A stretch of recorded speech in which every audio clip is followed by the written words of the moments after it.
ሰላም ውድ የቻናሌ ቤተሰቦች ኢኳል አካዳሚ የኦንላይን ትምህርት ቤት ነው። አማርኛ፣ እንግሊዘኛና ሂሳብ ሌሎች የትምህርት አይነቶችን በኦንላይን ያስተማር እንገኛለን። በኢሞ፣ በዋትስአፕ፣ በቴሌግራም እንዲሁም ሌሎች የሶሻል ሚዲያ አማራጮች እየደወላችሁ መማር ትችላላችሁ። እንዲሁም ለቻናሌ አዲስ የሆናችሁ ሰብስክራይብ፣ ላይክ፣ ሼር እያደረጋችሁ ቤተሰብ ሁኑ። ሰላም ውድ የቻናሌ ቤተሰቦች በዛሬ ዝግጅታችን የአማርኛ ፊደላት ሞክሼ ፊደላት የሚባሉትንና እንዲሁም ውስብስብ ፊደላት የሚባሉትን ይዤላችሁ መጥቻለሁ። ይህንን ቪዲዮ ላይክ፣ ሰብስክራይብ፣ ሼር በማድረግ ቪዲዮውን እስከ መጨረሻው እዩት። እንዲሁም ኦንላይን መማር ለምትፈልጉ ከዚህ በታች አስቀመጥነው ስልክ በኢሞ፣ በዋትስአፕ እንዲሁም በቴሌግራም በማንኛውም ሶሻል ሚዲያ አማራጮች እየደወላችሁ ኦንላይን መማር ትችላላችሁ። እናንተ በምትፈልጉት ሰዓት ከስራ በማይጋጭ መልኩ እናስተምራለን። ሀሁ ኢኳል አካዳሚ የኦንላይን ትምህርት ቤት። ቀጥታ ወደ ቪዲዮ ስንሄድ ይቺ ሀ ሀሌታ ውሃ ትባላለች። ይቺ ሀመር ውሃ ትባላለች። ይቺ ብዙሃን ሀ ትባላለች ማለት ነው። ብዙሃን ሀ። ይቺ ሰ ንጉሱ ሰ በመባል ትታወቃለች። እቺ ሰዓቱ ሰ በመባል ትታወቃለች። እነዚህ እንግዲህ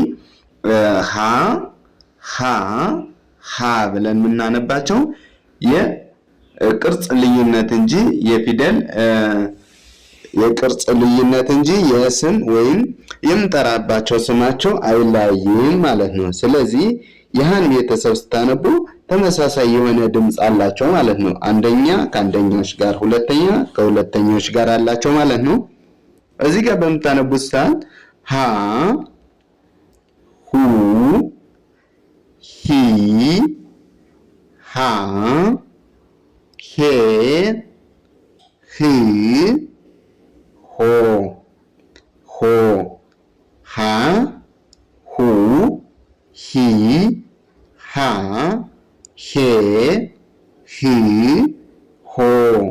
ይህም በተመሳሳይ ሃ ሁ ሂ ሃ ሄ ህ ሆ። ይህ ደግሞ ብዙሃን ሀ የሚባለው ሃ ሁ ሂ ሃ ሄ ህ ሆ።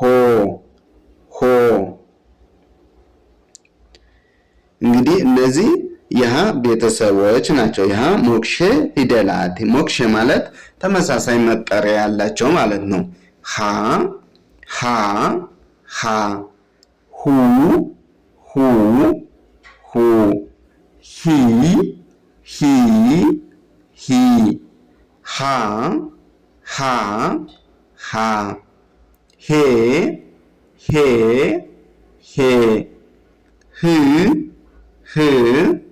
ህ ሆ ብላችሁ ታነባላችሁ ማለት ነው። እዚህ ጀምራችሁ ደግሞ ስታነቧቸው ሆ ህ ሄ ሃ ሂ ሁ ሃ ሆ ህ ሄ ሃ ሂ ሁ ሃ ሆ ህ ሄ ሃ ሂ ሁ ሃ። እነዚህ የሀ ፊደላት ናቸው። እዚህ ጋር ደግሞ የምትመጡበት ሰዓት ሱ ሲ ሳ ሴ ስ ሶ ሱ ሲ ሳ ሴ ስ ሶ ሱ ሲ ሳ ሴ ስ ሶ። እንግዲህ ይሄን ተጻፈ ሳ ብላችሁ ነው የምታነቡት። ይሄ ተጻፈም ሳ ብላችሁ ታነባላችሁ። ይሄ ተጻፈም ሱ ብላችሁ ታነባላችሁ። ይሄ ተጻፈም ሱ ብላችሁ ተመሳሳይ ነው። ሰ ሰ፣ ሱ ሱ፣ ሲ ሲ፣ ሳ ሳ፣ ሴ ሴ፣ ስ ስ፣ ሶ ሶ። የትኛውም ተጻፈ ይሄኛውም ተጻፈ ሶ ብላችሁ ታነባላችሁ። ይሄኛውም ተጻፈ ሶ ብላችሁ ታነባላችሁ። ስለዚህ ቅርጻቸውን ከለያችሁ እያንዳንዳቸውን ተመሳሳይ የሆነ ሶ ከሶ ጋር፣ ስ ከስ ጋር ተመሳሳይ የሆነ ያጠራር ድምፅ አላቸው ማለት ነው። ወደ ቀጣዩ ስናልፍ ደግሞ ይቺ አ ኡ ኢ አ ኤ እ ኦ አ ኡ ኢ አ ኤ እ ኦ ኦ። ይህም አ ኡ ኢ አ ኤ እ ኦ ኦ። እነዚህ እንግዲህ ሁለቶችም አ ይባላሉ። ኡ ኡ ኢ ኢ አ አ ኤ ኤ እ እ ኦ ኦ። ስለዚህ ጀምራችሁ ለማንበብ ደግሞ ኦ እ ኤ አ ኢ ኡ አ ብላችሁ ታነባላችሁ። እንግዲህ ይሄኛውን ለማንበብ ልክ ይሄኛውን ያላችሁትን መድገም ነው እናንተ የሚጠበቅባችሁ። ከዚህ ጋር ቅርጹን አስተውላችሁ እየጻፋችሁ ማየት ይኖርባችኋል ማለት ነው። ሌላው ተመሳሳይ አጠራር ነው ያላቸው ማለት ነው ከላይኞች ጋር። እዚህ ጋር ደግሞ በምትመጡበት ሰዓት ጸ ብላችሁ ታነባላችሁ። እቺን ጸ ጸ። ስለዚህ እቺ ጸ ጹ ጺ ጻ ጼ ጽ ጾ ጸ ጹ ጺ ጻ ጼ ጽ ጾ። እችም ጸ ጹ ጺ ጻ ጼ ጽ ጾ ጾ።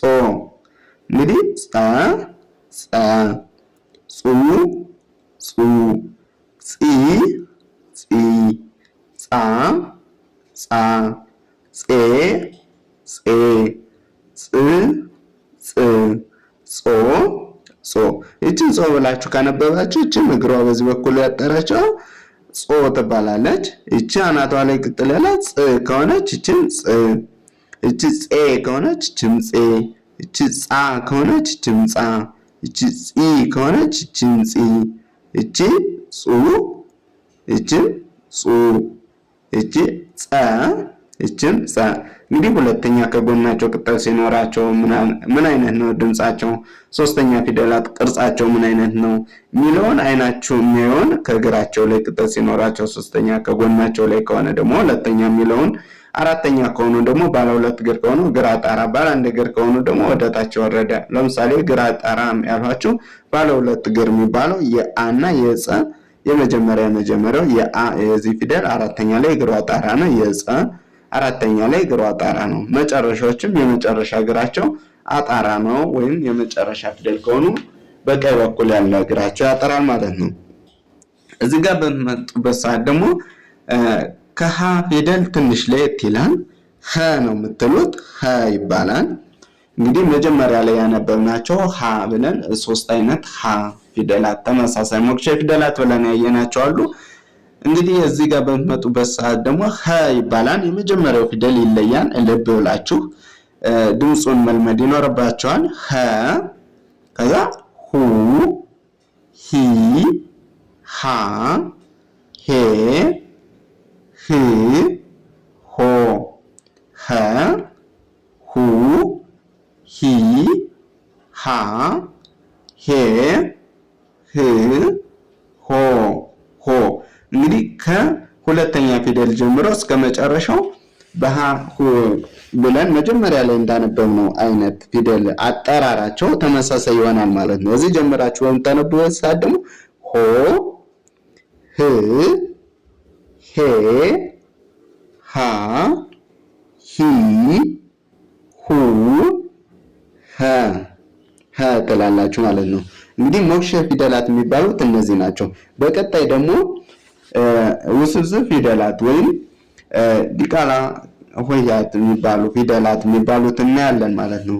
ውስብስብ ፊደላት ውስጥ ደግሞ ቃላት እየመሰረትን እንዴት እንደምታነቡ ከዚሁ ላይ ያሳያቸዋለሁ ማለት ነው።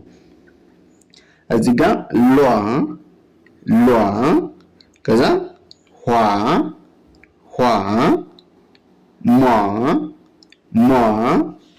ሷ፣ ሯ፣ ሷ፣ ሿ፣ ቋ፣ ቧ፣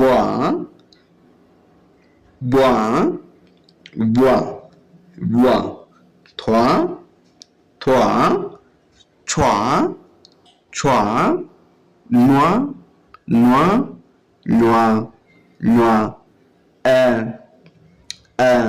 እቺ ኳ፣ እቺ ኋ፣